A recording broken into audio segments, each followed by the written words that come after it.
भव्य आत्मा कर चर्चा किया था कि धरा पर 4 प्रकार के व्यक्ति हैं। एक वो जो ना कभी थे, ना हैं, ना रहेंगे। एक वे जो थे, अब नहीं, आगे भी नहीं। एक वो जो थे, हैं और आगे भी रहेंगे। एक वे जो अब हैं, आगे पीछे नहीं रहेंगे। इस प्रकार के 4 प्रकार के व्यक्ति दो की कल चर्चा की थी कि कुछ लोग जिस प्रकार के निगोदिया कषाय की मंत्रता में निगोद से निकल जाता है, ऐसे ही कुछ मानव ऐसे भी हैं जब आयु क्रम का बंध हो, जब मन कषाय के कारण मनुष्य का बंद कर लिया और मनुष्य बन गए हो, मगर आने के बाद मात्र जीवन का एक लक्ष्य भोग, भोजन, धन, परिग्रह और मर जाना। ये संसार में मानव तो है मगर मानवता नहीं है।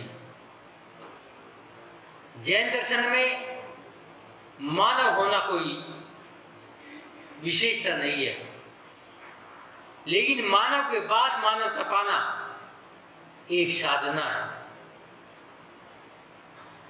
और मानवता पाने के बाद में परमात्मा बनने की बात हो सकती है कि मानव हिंसा कर सकता है, मानव दुराचार कर सकता है, मगर मानवता आने के बाद में ना हिंसा होगी ना अनीति होगी। इसलिए जैन दर्शन में मानवता का महत्व है। दूसरे लोग हैं जो पहले नहीं थे, अब भी नहीं है, मगर आगे रहेंगे।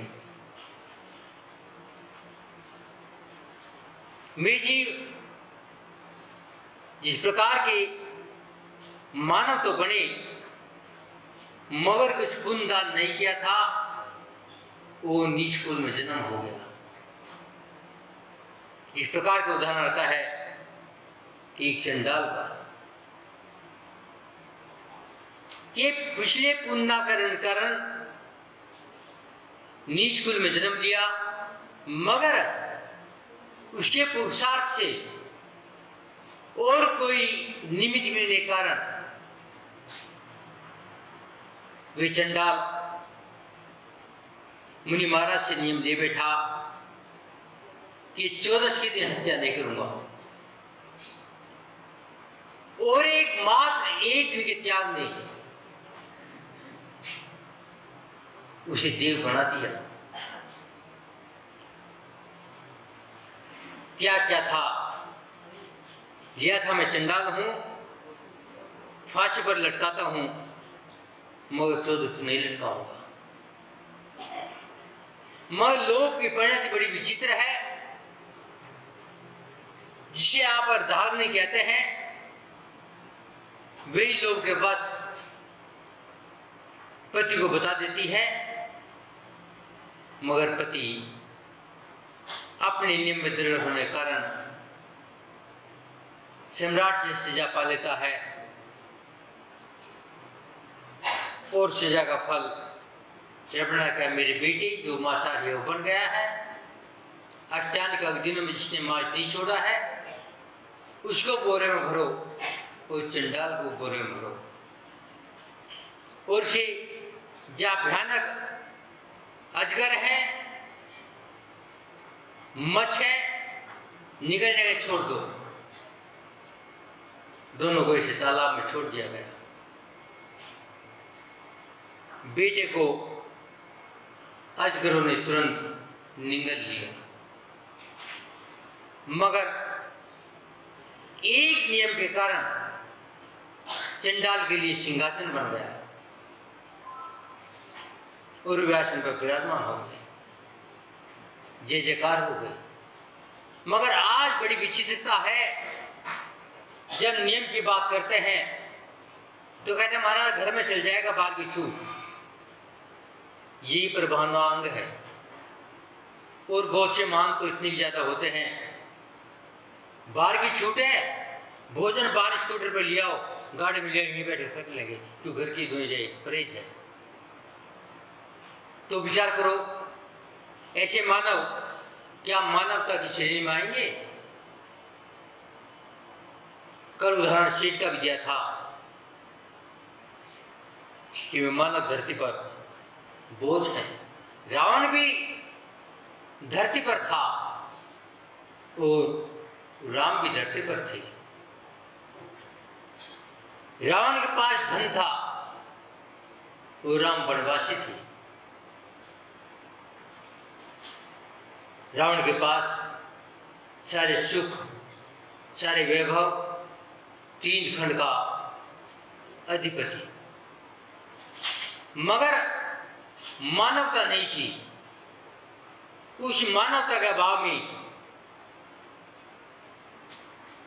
सारे पाप किए, इतनी साधना किया मगर पाप के लिए, और अंत में नीचे का रास्ता पकड़ लिया।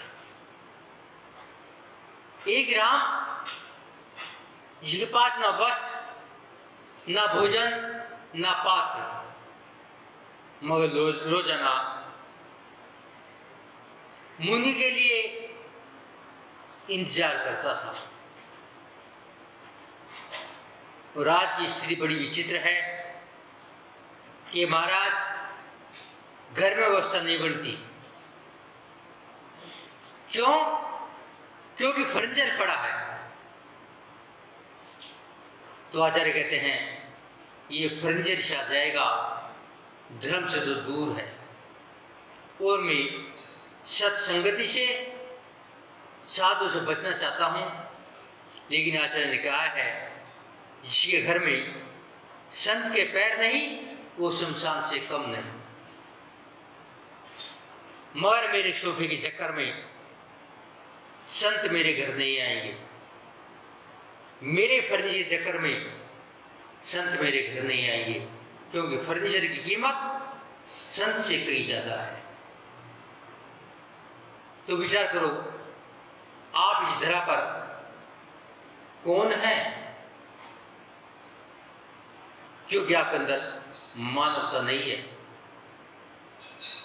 आगे कहते हैं वास्तव में मानवता उनके पास ही है जो पहले भी मानव थे, आज भी मानव है और आगे भी संसार में अमर हो जाएंगे। पहले चक्रवर्ती भरत चक्रवर्ती भी चक्रवर्ती थे, और सुबोध चक्रवर्ती भी चक्रवर्ती थे। दोनों 6 खंड के अधिपति, मगर एक का गमन नीचे, एक का गमन ऊपर। कारण क्या था? बस धन तो दोनों के पास था, रिद्धि दोनों के पास थी,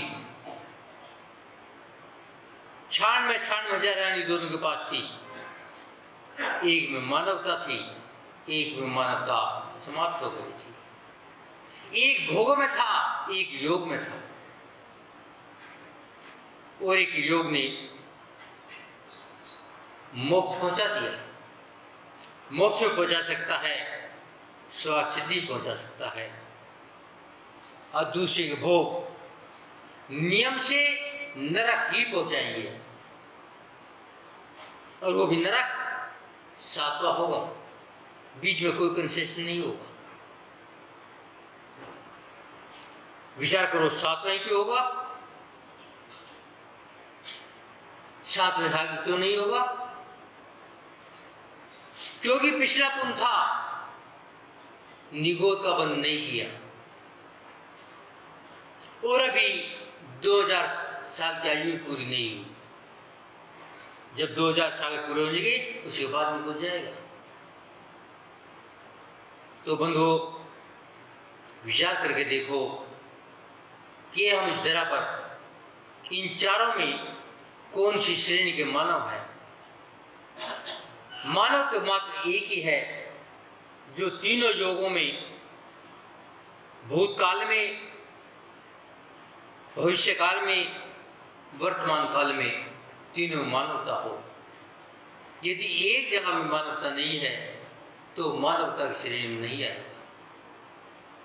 तो हम चिंतन करके देखें हम कौन से मानव की श्रेणी में हैं। यदि नहीं है तो अपने आप को मानवता की श्रेणी में आने का प्रयत्न करें। जब ही आपकी मानव पर्याय साथ होगी, ये जब भी साथ होगी जब रोजाना निश्चय करेंगे मैं कौन हूँ, कहाँ से आया हूँ, कहाँ जा रहा हूँ, कहाँ जाना था। जब भी चिंतन चलेगा तो आपको पता चलेगा कि मैं कौन सी स्थिति का मानव हूँ। वैष्णव के अपनी वाणी को विराम देता हूँ। ओम शांति।